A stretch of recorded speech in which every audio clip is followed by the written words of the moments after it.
TV presenting, radio presenting is all a skill. So today I thought on Let's Talk, we'll have someone who has made it to the top when it comes to presenting news, also presenting programs. She's a voice and a face well known in Sri Lanka.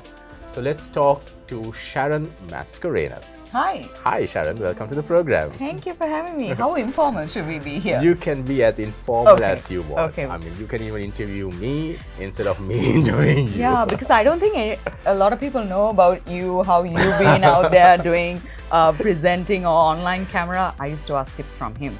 It was something like that. Yeah. But now, this is about you. So let's get some tips from you. You know, how did, because there are a lot of people who want to be, you know, like you. They see you, they admire you, they want to present news like you. But it doesn't come naturally for some. You know, what does it take to be a good presenter? Easy. I think everyone has their own talent and skill that they want to pursue, also their interest. But when it comes to the field of media, I think first and foremost you've got to decide whether you want to do full-time journalism or whether you want to do part-time television presenting. These are some of the things that you can identify yourself.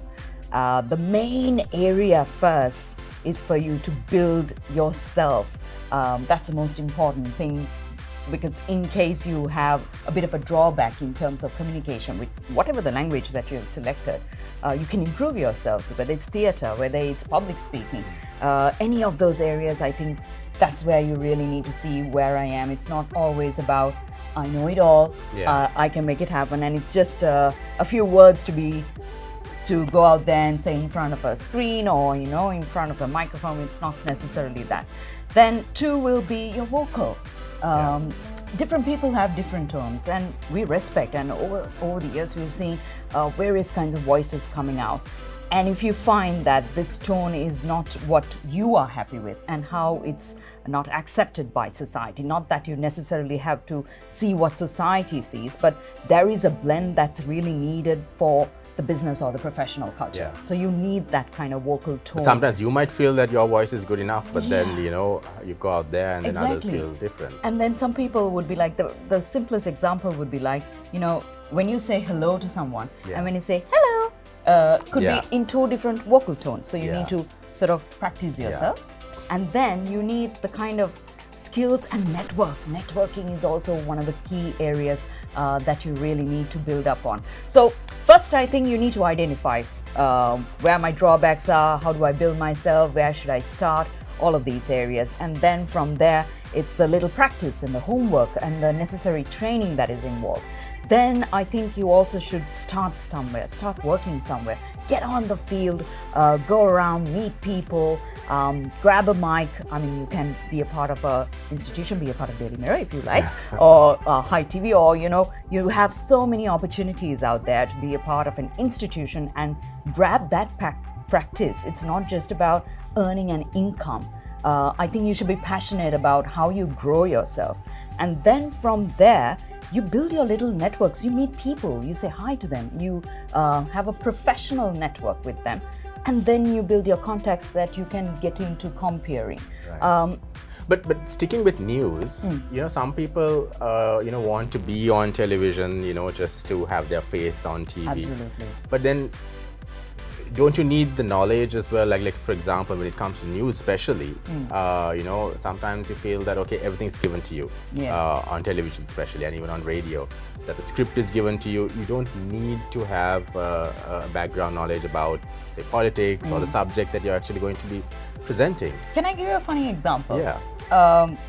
You would have probably heard this.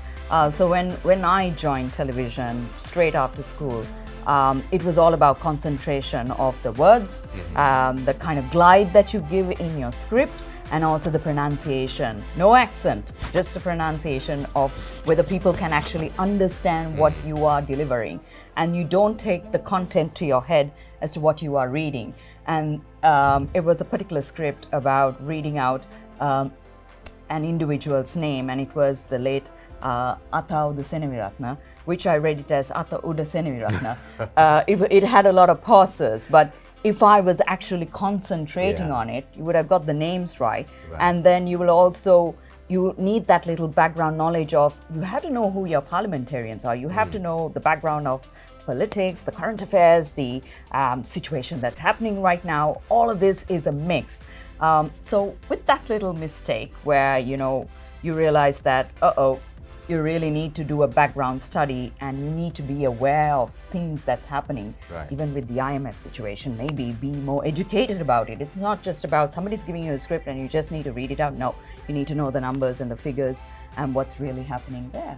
So does that figure in when recruiting someone as well? Do the higher-ups usually check, you know, if you have that sort of background knowledge, or do they go for language, fluency, and looks and presentation skills? All of that. But as of recent, Easy, it's really nice to see that you don't necessarily have to have the looks. I mean, I was a chubby, fat girl before I came on screen.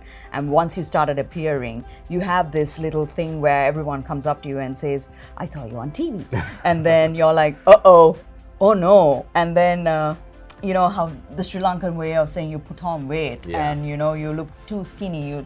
People can have their own ways of saying it, but you need to have that little self-esteem saying, do I look good in front of the camera? And you need that kind of self individuality, confidence and perspective. And then you feel like, yes, I need to lose weight. I put on weight now after Christmas. I'm trying my level best to lose weight. But out of the cavity never worked as me as well. But yeah, so you need all of that. So you can enhance your looks. That's not an area. Voice is something that you can work around, but knowing the knowledge is something that you really need to work on. So when it comes to an interview or recruitment, we look at all these aspects. We do throw in a question and ask, you know, who is the last president of whatnot. And times have changed. You might find a lot of Instagrammers knowing as to what's happening globally. It could be from their background as well. But it's also interesting to see how they're there. They know it. Some of them can be extremely lost. Some of them can be a little confused because they can bring new information as well. How does presenting news changed for you? I mean, you've been involved with state TV for some time. Drastically. And how has it changed? So I've had the pleasure of reading with Sharon Mascarenhas, Faisal Bonzo, and with some of these veterans. I haven't worked with Noylin Hunter, but then I've seen their clips and their style is completely different to how we work around. And I've seen how Mr. Bonzo kind of works with our generation today. It's easy. I feel that now it's about how you relate a story to the people, how it understands them, and people don't want too much of jargon. It's just a summary that they want to know as to what happened. And you have to be a little careful in the type of delivery that you give. It's not just about a static face or vocal tone that you give. You need to have your political story in the political sound, your current affairs in that sound. You can't say or read out a biography of someone who passed away in the same tone as to how you read a sports item. It's two different vocals, and when I see candidates reading out like straight face, I tend to laugh. But that's that. So you just need to improve on those areas, and now I see a lot or a change in the trend. I like to call them Generation Z, the TikTokers. Their style is completely different to how we do it. And it's also how we should blend into that, because that their way of understanding can be different to how we understand, because we kind of help people reach out the message. And for them, it's more like you know, the way you put YES and just put an S and they'll figure it out. Right. So apart from presenting news, you also are a host. You compare at events and all that. Is that different to the sort of, you know, training that you probably go through when it comes to news? How do you, you know, prepare yourself to go on stage and host an event? Very, very similar to television presenting. It's just that news is more, you have to be super careful there. You cannot you're giving information to the public to be aware.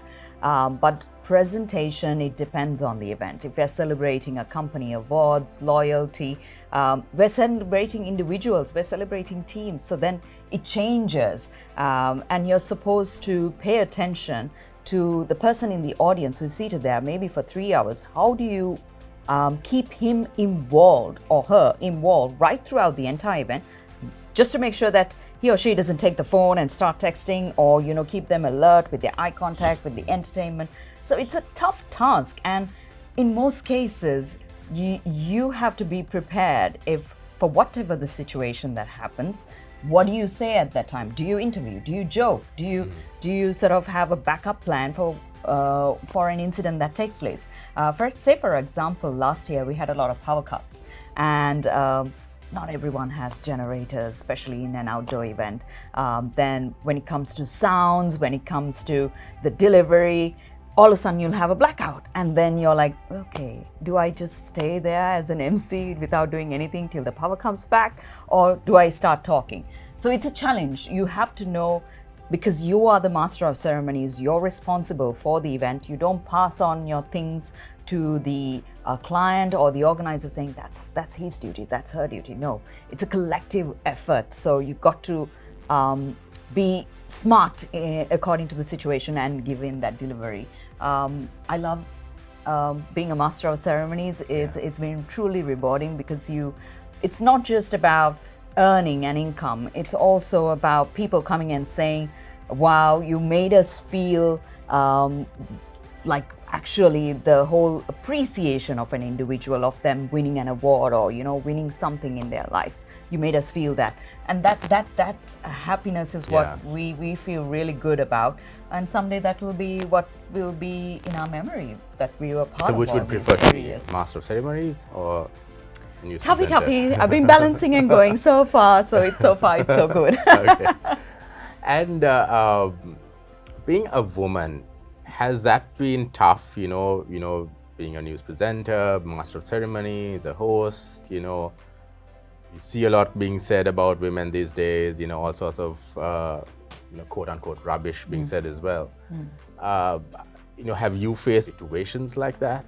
Yes, I think not just females, I think males. Yeah. All of us have faced some sort of situations. There are fun situations, there are situations where you want to go home back crying. Yeah. And there are situations where you feel like I could have done a better job in handling that. And it's the experience that you go through end of the day, and you have to be smart, easy in the way you handle it in a very professional manner. And I also think, while you respect the job that you do, if you can go and just do your thing and come out, it doesn't harm another person, it doesn't hurt another person. You are maintaining that network and friendship with everyone, but at the same time, Sri Lanka loves gossip, isn't it? And you can't help it. Like, for example, I think a lot of people go through cyber harassment, especially if you're in the spotlight, and unwanted conversations can come up. It's like, I can't even put a selfie. Sometimes you don't know what people say about it. So you have to pay attention, be careful, be mindful, and at the same time know how to handle your audience, because you can't get angry with them. You can't do you engage them on your social media when people say things about you? I avoid, because it's people from different backgrounds, and while they have their, it's coming from their profile, they have all the authority to say whatever they want. But this is my page too, and I can be mindful of how or where. If I want to raise a concern, I do say it up front, or I take it offline. Or there could be institutions where you can just play a joke and just let it go of the situation without making things ugly, because I see it as sometimes you're provoking someone else, or sometimes it's all about, you might take that tone in a very imaginative way. You never know. Yeah. So what does the future hold for Sharon Mascarenhas? Tricky. Been having dreams here and there, like you want to achieve, but probably the past 3 years, easy. It's amazing how the return of events has come. It's like back to back. So grateful to all the corporates, so grateful to all the tourists who are coming into the country, because we couldn't do it without you. We have so many Indian tourists hosting events here across the coastal line. So it's been amazing, and we can't do it without you.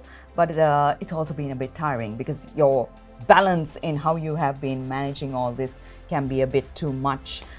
So trying to strike a balance here and there, let's see what the future holds. Well, it was really good talking to you, Sharon. Thank you for taking Pleasure. time and for joining us on the program today. I hope I didn't talk too much, but No, you didn't.